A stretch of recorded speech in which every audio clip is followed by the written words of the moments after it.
Identity crisis, മോശയുടെ വ്യക്തിത്വത്തിൻ്റെ പ്രതിസന്ധി.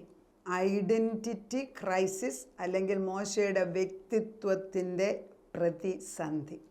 നമ്മൾ മോശ എന്ന് പറയുമ്പോൾ, ഇപ്പം ഞാനൊക്കെ ചെറുപ്പത്തിൽ ഈ 10 കമാൻഡ്മെൻറ്റ്സ് വന്നപ്പോൾ ഞാൻ പോയി കണ്ടത് ഓർക്കുന്നുണ്ട്. മോശ എന്ന് പറഞ്ഞാൽ ഉടനെ നമ്മുടെ മനസ്സിൽ വരുന്നത് ചെങ്കടൽ രണ്ടായിട്ട് വിഭജിക്കുന്നു, മോശ വലിയ ആളായിട്ട് നിൽക്കുന്നു, വെള്ളം രണ്ടായിട്ട് മാറിയിരിക്കുന്നു, തൻ്റെ ജനത, ദൈവജനത ഈ ഉണങ്ങിയ നിലത്തുകൂടെ ഈ ചെങ്കടൽ കഴിഞ്ഞ് അപ്പുറത്തോട്ട് പോകുന്ന ഭാഗമാണ് നമ്മുടെ മനസ്സിൽ ആദ്യം വരുന്നത്, അല്ലേ? അത്രമാത്രം വലിയൊരു പ്രോഫറ്റായിട്ടാണ് നമ്മുടെ ഹൃദയത്തിൽ. ഇന്ന് മോശ എന്ന് പറഞ്ഞാൽ നമ്മൾ ചെറുതായിട്ടല്ല, മോശ നമ്മളൊരു വലിയ ആളായിട്ടാണ് കാണുന്നത്. മോശയ്ക്കും നമ്മുടെ കൂട്ടൊക്കെ തന്നെയുള്ള പല ബലഹീനതകളും സ്വഭാവങ്ങളും ഉണ്ടായിരുന്നു. മോശയുടെ ഐഡൻറ്റിറ്റി ക്രൈസിസ്, മോശ ആരെന്നുള്ളത് മോശയ്ക്ക് പലപ്പോഴും മനസ്സിലായിട്ടില്ല. മോശയ്ക്കൊരു വലിയ അസൈൻമെൻ്റ് ഉണ്ടെന്ന് ദൈവം ചെറുപ്പം തൊട്ടേ പറഞ്ഞു കൊടുത്തു.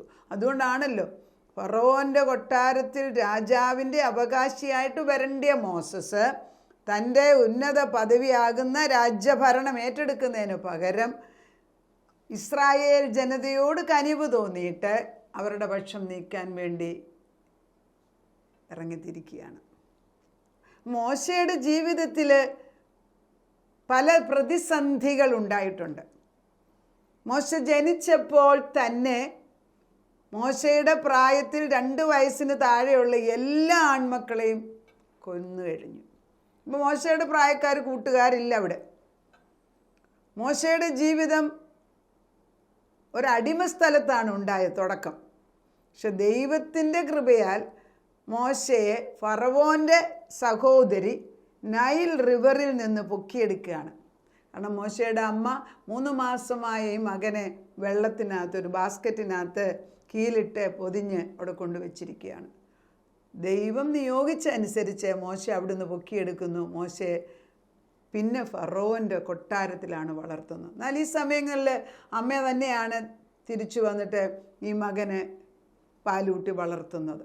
അപ്പം മോശയ്ക്ക് 2 ഐഡൻറ്റിറ്റി ഇവിടെ തന്നെ കടന്നു വരണം. ഒന്ന് പാലസിലെ വ്യക്തിത്വം, 2 ഇസ്രായേൽ ജനതയുടെ അമ്മ പുറകിലുണ്ട്. അമ്മയാണെന്ന് അറിയുന്നില്ല, പക്ഷെ അമ്മയുണ്ട്. അമ്മയാണെന്ന് അറിയണമായിരിക്കും, വീട്ടിൽ അതറിഞ്ഞുകൂടാ.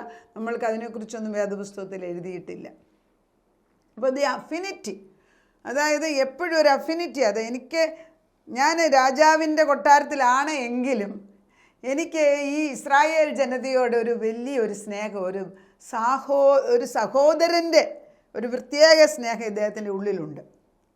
ആ വളർച്ച കർത്താവ് എത്ര ഭംഗിയായിട്ടാണ് ദൈവം അത് ചെയ്തിരിക്കുന്നതെന്ന് നോക്കി. ദൈവത്തിൻ്റെ ഒരു കാര്യം ഇപ്പം നമ്മൾ മനസ്സിലാക്കണം. When the difficult times comes, some of the things we have to forgo. അതായത് ചില കാര്യങ്ങളിൽ the necessitates us to forgo something. അപ്പോൾ ഒരു ഡിവോഴ്സ് ആണെന്നിരിക്കട്ടെ, ഇപ്പോഴത്തെ നിയമം അനുസരിച്ച് ആര് ശരി ആര് തെറ്റെന്നൊന്നും അല്ല. എങ്ങനെ പ്രശ്നം വന്ന് ഡിവോഴ്സ് വന്നാലും നിയമം അനുസരിച്ച് കൊച്ചുങ്ങളെ അമ്മയുടെ അടുക്കലാണ് വിടുന്നത്. അപ്പൻ ഹൃദയം തുറന്ന് കുഞ്ഞുങ്ങളെ സ്നേഹിക്കുന്നുണ്ടായിരിക്കാം. But the necessity of bringing the children in the right way, അതായത് കുഞ്ഞുങ്ങളെ വളർത്തേണ്ട ചുമതല അമ്മയ്ക്ക് കൊടുക്കുന്നതിനാൽ കുഞ്ഞ് വളരുമെന്നുള്ള ബോധം വരുമ്പോൾ അപ്പൻ ഹി ഹാസ് ടു ഫോർഗോ, കൊടുക്കുകയാണ്, നീ കൊണ്ടുപോകും.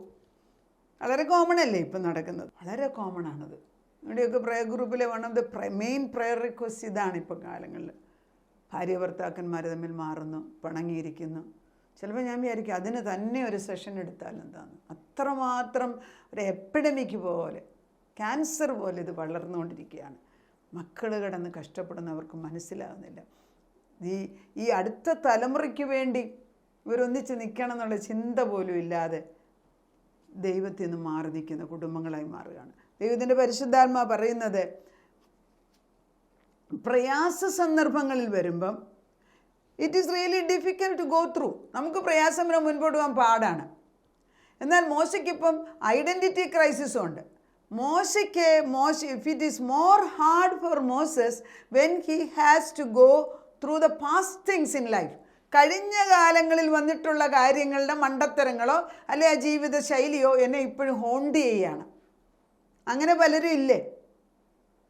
മണ്ടത്തരങ്ങൾ അറിയാതെ ചെയ്തിട്ട് പിന്നുള്ള ജീവിതത്തിൽ അത് ഓർത്ത് വേദനിക്കുകയാണ്. അതിലൊന്നാണ് മോശയുടെ ജീവിതത്തിൽ മോശയ്ക്ക് പ്രയാസമുണ്ടായിരുന്നത്. മോശയെ വളർത്തിക്കൊണ്ടുവന്നത് രാജാവിൻ്റെ കൊട്ടാരത്തിലാണെങ്കിലും മോശേൻ്റെ ഹൃദയം എപ്പോഴും ഇസ്രായേൽ ജനതയുടെ കൂടെയായിരുന്നു. അങ്ങനെയുള്ള ഒരു മോശ, ഹീസ് ആൻ ഐഡൻറ്റിറ്റി ക്രൈസിസ്.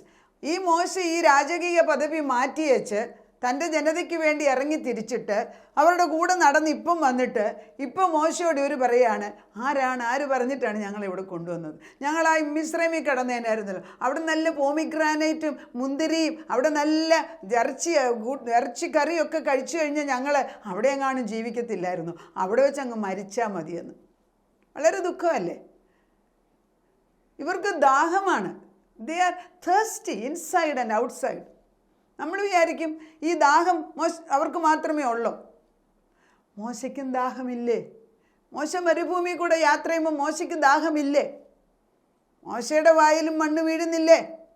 ദൈവത്തിന് ദാഹമില്ലേ? ഉണ്ട്. എന്തിന്? തൻ്റെ ജനത തന്നെ അറിയാൻ വേണ്ടി. മോശയ്ക്ക് ദാഹമുണ്ട്. ഞാൻ ആരെന്ന് ഇവരൊന്ന് മനസ്സിലാക്കിയിരുന്നെങ്കിൽ. ഒരു ഭാര്യ ഭർത്താക്കന്മാർ വഴക്കുണ്ടാക്കുമ്പം പലപ്പോഴും പറയും, എൻ്റെ ചങ്ക് കാണിച്ചാലും നീ അത് മനസ്സിലാക്കത്തില്ല. കാരണം എന്താ? There is an identity crisis ഇവിടെ. ഞാൻ ആരേ എന്ന് എനിക്ക് വ്യക്തമായിട്ട് അറിയാൻ വയ്യ. അതുകൊണ്ട് നമ്മുടെ പ്രവൃത്തിയിൽ അത് വ്യക്തമായിട്ടും വരികയാണ്. അപ്പോൾ മോശയ്ക്ക് ഇവരോട് പറയാൻ വയ്യ, ഞാൻ നിങ്ങളുടെ കൂട്ടത്തിൽപ്പെട്ട ഒരാളാണ്, ഞാനും നിങ്ങളുടെ കൂടെ ദാഹിക്കുന്നു. കാരണം എന്താ? He has N assignment. ഒരു കാര്യം ചെയ്തെടുക്കാൻ വിട്ടിരിക്കുന്ന വ്യക്തി ദാഹിക്കുന്നു എന്ന് പറഞ്ഞ് അവിടെ നിൽക്കുന്നില്ല. മോശ കംപ്ലൈൻറ്റ് ചെയ്യുന്നില്ല എനിക്ക് ദാഹമുണ്ടെന്ന്. ദൈവം കംപ്ലൈൻറ്റ് ചെയ്തില്ല എനിക്ക് ദാഹമുണ്ടെന്ന്. കംപ്ലൈൻറ്റ് ചെയ്ത് ആരാണോ? മനുഷ്യർ മാത്രം, ദൈവസൃഷ്ടിയായ മനുഷ്യർ. അതുകൊണ്ട് മോശയ്ക്ക് ദേഷ്യം വരുന്നുണ്ട്. അപ്പോൾ ഈ ഐഡൻറ്റിറ്റി ക്രൈസിസ് എന്ന് പറയുന്നത്, ഞാൻ ആരെ എന്ന് അറിയേണ്ടത് വളരെ വളരെ പ്രധാനപ്പെട്ട ഒരു കാര്യമാണ്.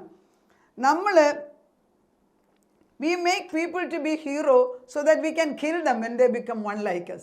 അതായത് നമ്മൾ ആളുകളെ ഉയർത്തി കയറ്റി വെക്കും ഒരാൾ, എന്നിട്ട് നമ്മുടെ കൂട്ടാകുമ്പോൾ അവനെ പിടിച്ച് കൊല്ലുകയും ചെയ്യും. This is human nature. We are a blood thirsty people. ഒക്കുമെങ്കിൽ നമ്മൾ മറ്റുള്ളവരെ കൊല്ലുന്ന മനുഷ്യരാണ്. ദാറ്റ് ഈസ് അവർ ബേസിക് ക്യാരക്ടർ. ഇതെല്ലാം ഫോളൻ വേൾഡിൻ്റെയാണ്. അപ്പോൾ അത് തന്നെയാണ് മോശയ്ക്ക് വന്നിരിക്കുന്നത്. മോശയ്ക്കറിയാം ഇവരെ എനിക്ക് ഇനി ട്രസ്റ്റ് ചെയ്യാനൊക്കത്തില്ല. I only can trust God and God alone. അപ്പോൾ ഈ ഒരു ക്രൈസിസ് അല്ലെ ഈ ഒരു പ്രയാസം ഏതൊരു ഭവനത്തിലുള്ള മക്കൾക്കുണ്ട് ഈ സമയത്ത്. ആൺമക്കൾക്ക്, പെൺമക്കൾക്ക്, ഭർത്താവിന്, ഭാര്യയ്ക്ക്. പലപ്പോഴും ഭാര്യ ഭർത്താക്കന്മാർ വഴക്കുണ്ടാക്കുമ്പോൾ വിളിച്ചു പറയുന്നത്, ഞാൻ ആരെന്ന് നിനക്ക് ഇതുവരെ മനസ്സിലായിട്ടില്ല. മോശ ഇത് തന്നെയാണ് കരയുന്നത്, ഞാൻ ആരെന്ന് നിങ്ങൾക്ക് മനസ്സിലായില്ല. ഞാൻ എൻ്റെ സകല സുഖങ്ങളും വിട്ടൊഴിഞ്ഞ് ഞാൻ നിങ്ങളുടെ കൂടെ ഇറങ്ങി തിരിച്ചു. എനിക്കും ദാഹമുണ്ട്, പക്ഷെ ഞാൻ നിങ്ങളോട് പറഞ്ഞിട്ടില്ല. ഞാൻ നിങ്ങളുടെയൊക്കെ ആദ്യജാതൻ മരിക്കേണ്ടിയപ്പോൾ ഞാൻ പ്രാർത്ഥിച്ചതിനാൽ ഒരാൾ പോലും മരിച്ചില്ല. നിങ്ങൾക്കൊക്കെ അസുഖം വന്ന് പ്ലേഗ് വന്ന് നശിച്ചു പോകേണ്ട സമയത്ത് ഞാൻ പ്രാർത്ഥിച്ചതിനാൽ ഒരൊറ്റ ആൾ പോലും രോഗമായിട്ട് മരിച്ചിട്ടില്ല. ഇതെല്ലാം ഞാൻ ചെയ്തിട്ടും നിങ്ങൾ എന്നെ അറിയുന്നില്ല. ഈ ഐഡൻറ്റിറ്റി ക്രൈസിസ്, ഞാൻ ആരെ എന്ന് മനസ്സിലാകാതിരുന്നാൽ നമ്മൾ ജീവിതത്തിൽ. അപ്പോൾ മോശയ്ക്ക് ഒറ്റ ഒരാഗ്രഹമേ ഉള്ളൂ, നിങ്ങൾ എന്നെ നല്ലതെന്ന് പറയുക. ഞാൻ ആ ചെയ്തത് നല്ലതെന്ന് പറ, കുറച്ചെങ്കിലും നിങ്ങളെ ഞാൻ ചെയ്തത് സ്വീകരിക്കുക. ഒരു പ്രയാസം വരുമ്പോൾ ഇതുവരെ ചെയ്ത സകല നന്മകൾ ഇല്ലാത്ത പോലെ വർത്തമാനം പറയുന്ന ഒരു സ്വഭാവം നമുക്കെല്ലാം ഇല്ലേ? മോശ നീ ചെയ്തത് നന്നായി എന്ന് ആ ടൈമിൽ ആരും പറഞ്ഞിട്ടില്ല. ഒരു ഭവനത്തിൽ ഭാര്യ ഭർത്താക്കന്മാർ വഴക്കുണ്ടാക്കുമ്പോൾ ഒരു ഭാര്യ അല്പം ഒന്ന് താണേച്ച്, എന്തൊക്കെ പറഞ്ഞാലും നിങ്ങൾ നല്ല ആൾ തന്നെയാണ്, നിങ്ങൾ അന്ന് അത് ചെയ്തില്ലേ, ഇത് ചെയ്തില്ലേ, നിങ്ങൾ മക്കളെ ചൊവ്വേ നോക്കുന്നുണ്ടല്ലോ, വീട്ടിൽ ഭക്ഷണം കൊണ്ടുതരുന്നല്ലോ, മടി കൂടാതെ വീട്ടിൽ നിന്ന് പുറത്തിറങ്ങിപ്പോയി ജോലി ചെയ്യുന്നുണ്ടല്ലോ, നടക്കാൻ വയ്യെങ്കിൽ നീ ഇവിടെ ഇരുന്ന് കാശുണ്ടാക്കുന്നില്ല, ഇതൊക്കെയൊന്ന് പറയാനൊന്ന് ഹൃദയം തുറക്കുമോ? അതുപോലെ തന്നെ ഭാര്യയോട്, എന്താണെന്നല്ലോ നീ എന്നെ ഇട്ടച്ചു പോത്തില്ലെന്ന് എനിക്കറിയാം, നീ എൻ്റെ കൂടെ ഉണ്ടല്ലോ, അത് മതി. നമുക്ക് ഈ ഒരു കഷ്ടസമയത്ത് നമുക്ക് ഈ മരുഭൂ യാത്രയിൽ എൻ്റെ മുമ്പിൽ മണൽത്തരി മാത്രമാണ് കാണുന്നതെങ്കിലും ഈ ദൈവം പറഞ്ഞില്ലേ അങ്ങപ്പുറത്തൊരു വലിയ അനുഗ്രഹമുണ്ടെന്ന്, അവിടേക്ക് നമുക്ക് ഒന്നിച്ച് കൈകോർത്ത് പോകാം. ഒരാളെങ്കിലും ഒന്ന് വിനയപ്പെടും, ഒരാളെങ്കിലും വിനയപ്പെടും. ഒരൊറ്റ ആൾ വിനയപ്പെട്ടു മോശ. മോശ ദൈവസന്നിധിയിൽ കമന്ന് കിടന്ന് പ്രാർത്ഥിച്ചപ്പോൾ കർത്താവിൻ്റെ ഗ്ലോറി. അപ്പോൾ ഈ ഐഡൻറ്റിറ്റി ക്രൈസിസ് മോശയ്ക്കുള്ളതുപോലെ നമുക്കും ഉണ്ട് ദിനംപ്രതി. ഏത് പ്രായക്കാർക്കുമുണ്ട്. പ്രായം ചെന്നവരുടെ ചോദിക്കേ വേണ്ട. കാരണം അവർ ജീവിതകാലം മുഴുവനും 60-65 വയസ്സ് വരെ കഷ്ടപ്പെട്ട് ജോലി ചെയ്ത് പൈസ ഉണ്ടാക്കി മക്കളെ ആക്കി കഴിഞ്ഞ് മക്കളെ ശരിയായി പോയെങ്കിൽ നല്ലത്, അല്ലെങ്കിൽ വീടിന് വേണ്ടി വഴക്ക്, സ്വത്തിന് വേണ്ടി വഴക്ക്, സ്ഥാനത്തിന് വേണ്ടി വഴക്ക്, എല്ലാം ഭവനത്തിൽ നടക്കുന്നു. പിന്നെ അവർ സൈലൻ്റായിട്ട് ബെയർ ചെയ്യണം. അതുപോലെ ഭാര്യ ഭർത്താക്കന്മാരിൽ പല സ്ത്രീകളോടും ചോദിക്കാൻ പറയും, ജോലിക്ക് പോകുന്ന എന്താ നിവൃത്തിയില്ല, രണ്ടുപേരും കൂടെ പോകാതെ ഇപ്പോൾ ഒക്കത്തില്ല. അങ്ങനൊരു സിറ്റുവേഷനാണ്. പക്ഷേ ആ ഒരു സിറ്റുവേഷനിൽ നമുക്കൊരു ഐഡൻറ്റിറ്റി ക്രൈസിസ് ഉണ്ടാകരുത്. ഞാനും നീ ഒന്നാണ്, നമ്മൾ ഒന്നിച്ച് നിൽക്കാം. അപ്പോൾ ഈ നോക്കിക്കേ, ഈ സമയത്ത് മോശയെടുക്കെ പറയാം, സാരയില്ല, വെള്ളമില്ലെങ്കിൽ നമുക്ക് മുൻപോട്ട് തന്നെ പോകാമെന്നൊരു 10 പേരെ അതിനകത്ത് പറഞ്ഞിരുന്നെങ്കിൽ സ്ഥിതി വ്യത്യാസമാകത്തില്ലായിരുന്നു, ദൈവത്തിനും സന്തോഷമാകത്തില്ലായിരുന്നു. പലപ്പോഴും നമ്മൾ ദൈവത്തിനെ മുഷിപ്പിക്കുന്നവരാണോ? നമ്മുടെ സംസാരം, നമ്മുടെ നോട്ടം, നമ്മുടെ രീതി, നമ്മുടെ നടപ്പ്, എല്ലാത്തിലും ഒരു മാറ്റം വരണ്ടേ? ഇതൊക്കെ അന്തരാത്മാവിൽ നിന്ന് വരേണ്ട വ്യത്യാസങ്ങളാണ് ഞാൻ ഈ പറയുന്നത്. ദൈവത്തിൻ്റെ പരിശുദ്ധാത്മാ പറയുന്നത്, if your identity is depending on other people's affirmation you are at a loss. മറ്റുള്ളവർ എന്നെ നന്മ പറഞ്ഞിട്ടാണ് ഞാൻ ആരെന്ന് മനസ്സിലാക്കേണ്ടിയെങ്കിൽ യു ആർ ഇൻ ട്രബിൾ. അതെങ്ങനെയാണ് ഉത്തരം പറയുന്നത്? ഞാൻ പണ്ടൊക്കെ ഞാൻ എൻ്റെ ലോയിൽ ഒത്തിരിയും പഠിച്ച് ഇംഗ്ലണ്ടിൽ പോയി പഠിച്ച് വലിയ ഡിഗ്രി എടുത്ത് വെച്ച് ഞാൻ തിരിച്ചു വന്ന വ്യക്തിയാണ്. എനിക്ക് പുറമേ നോക്കുമ്പോൾ ഒരു കുഴപ്പമുള്ളതായിട്ട് എനിക്ക് തോന്നാറില്ല. പക്ഷേ പല സന്ദർഭങ്ങളിലും മണ്ടത്തരം ചെയ്തോ എന്ന് ചിന്തകൾ കടന്നു വരും. കാരണം എന്താ? We are looking at other people's appreciation. മറ്റുള്ളവർ എന്നെ എങ്ങനെ അപ്രീഷിയേറ്റ് ചെയ്യും, നല്ലതെന്ന് പറയുമെന്ന് നോക്കിയാൽ യു ആർ ഇൻ ട്രബിൾ. അതുതന്നെയാണ് മോശയ്ക്ക് പറ്റിയത്. അതുതന്നെയാണ് കുടുംബജീവിതത്തിൽ വരുന്നത്. അതല്ല, എൻ്റെ ദൈവത്തിന് ഞാൻ വിലപ്പെട്ടതാണ്, എൻ്റെ ദൈവം എന്നെ മാന്യതായിട്ട് അല്ലെ അങ്ങേയറ്റം സ്നേഹിക്കുന്നു, അവൻ്റെ കണ്ണിൻ്റെ കൃഷ്ണമണിയാണ് ഞാൻ, അവൻ്റെ കൈകളിൽ എന്നെ വരച്ചിരിക്കുന്നുണ്ട്, എന്നെ കൂടാതെ ദൈവം ഒന്നും ചെയ്യത്തില്ല എന്ന് പറയാനുള്ള ധൈര്യം വന്നെങ്കിലുണ്ടല്ലോ, വി ആർ നോട്ട് ബോതേഡ്. പക്ഷെ നമ്മൾ ദൈവം ചെയ്ത ജോലി ചെയ്യിപ്പിച്ച് വിശ്വസ്തയോടെ ചെയ്യും. അത് പൂർത്തീകരിക്കുന്നതും വിശ്വസ്തതയിൽ. മോശയ്ക്ക് തെറ്റുപറ്റി, മോശ പാറ അടിച്ചു. അതിനെക്കുറിച്ച് അടുത്ത ദിവസം പറയാം. പാറ അടിച്ചതുകൊണ്ട് എന്ത് സംഭവിച്ചു നമുക്ക് പ്രാർത്ഥിക്കാം. നാഥ, we all go through identity crisis. ഞങ്ങൾ ആരെയെന്ന് ഞങ്ങൾ മനസ്സിലാക്കുന്നില്ല. നിൻ്റെ പൊന്നു മക്കളായിട്ട് നീ ഞങ്ങളെ വീണ്ടെടുത്തത്, സ്വന്തം പുത്രൻ്റെ രക്തം കൊണ്ട് ഞങ്ങളെ വീണ്ടെടുത്താന്ന് മറന്നു പോകുന്നു ഇടയ്ക്കിടയ്ക്ക്. മറ്റുള്ളവർ ഞങ്ങളെ പൊക്കിപ്പറയുമോ, അവർ ഞങ്ങൾക്ക് നന്മ ചെയ്യുമോ, അവർ നോക്കുമ്പോൾ സ്നേഹത്തിലാണോ നോക്കുന്നത്? ഇതൊക്കെ നോക്കിയാൽ ഒരു കാര്യം നടക്കൂല കർത്താവേ. സാഹചര്യങ്ങൾ നോക്കാതെ, സാഹചര്യം ആകെ കൂടെ പ്രശ്നമാണ്, പക്ഷേ ആ സമയത്ത് നിൻ്റെ ദൃഷ്ടിയിലേക്ക് മാത്രം നോക്കാനുള്ളൊരു കൃപയിട്ട് തന്നാൽ അനേക കുടുംബങ്ങളിൽ ഈ നേർവഴിക്ക് മുമ്പിൽ നിൽക്കുന്ന മുള്ളും പറക്കാരെയും കരിങ്കല്ലുകളിട്ടിരിക്കുന്നത് ദൈവദൂതന്മാരെ വിളിച്ചു വരുത്തി അത് മാറ്റിക്കൊടുക്കട്ടെ. അഴിഞ്ഞു പോകട്ടെ, അത് മാറ്റിക്കൊടുക്കുക, വഴി ശരിയാകട്ടെ. ഇന്ന് ഈ വചനത്തിൻ്റെ മുൻപിൽ ഏത് റെഡ് സീ ആണ്, അതായത് ഏത് ചെങ്കടലാണ് നിൽക്കുന്നത്, അതേ കർത്താവേ നിൻ്റെ വചനമാകുന്ന വാളുണ്ട്, അത് നീട്ടുമ്പോൾ അത് രണ്ടായിട്ട് പിളരട്ടെ അപ്പച്ച. ഉണങ്ങിയ ദേശത്തോടുകൂടി അവരുടെ മക്കളും കുടുംബവും ഒന്നായിട്ട് അപ്പുറത്ത് പോകട്ടെ അപ്പച്ച. ഈ സമയത്ത് അവിടുന്ന് അത് ചെയ്യുന്നതിനാൽ സ്തോത്രം. ഞങ്ങളുടെ കുടുംബങ്ങളെ ഒരാളെ പോലും പുറകിലിടാതെ, അങ്ങനെയാണല്ലോ നീ മിസ്രൈമിൽ നിന്ന് ഇസ്രായേലിനെ കൊണ്ടുവന്ന്, ഒരൊറ്റ ഒരെണ്ണത്തിനെ അവിടെ ഇട്ടിരുന്നില്ല കർത്താവേ. അവർക്കുള്ളതെല്ലാം പൊക്കിയെടുത്തുകൊണ്ട് അവർ ഈ വെള്ളത്തിൽ കൂടെ കടന്നു പോയെന്ന് ഓർക്കാൻ കൂടെ നമുക്ക് അറിഞ്ഞുകൂടാ. അങ്ങനെയെങ്കിൽ ഞങ്ങൾക്കുള്ളത് നീ പരിപാലിക്കും കർത്താവേ. നീ ഞങ്ങളെ കനാൻ ദേശത്ത് എത്തിക്കുമെന്നൊരു വാഗ്ദത്തം തന്നിട്ടുണ്ട്. അതിലുറച്ചു നിന്ന് ഞാൻ നിന്നിൽ ആശ്രയിക്കുമ്പോൾ, എൻ്റെ വില നിന്നിൽ നിന്നുള്ളതാണെന്ന് മനസ്സിലാക്കുമ്പോൾ, മറ്റുള്ളവരെന്ത് പറയുന്നു എന്നുള്ളതല്ല, നീ എന്ത് പറയുന്നു എന്ന് മനസ്സിലാക്കി ജീപ്പാൻ ഞങ്ങളെ പഠിപ്പിക്കണം.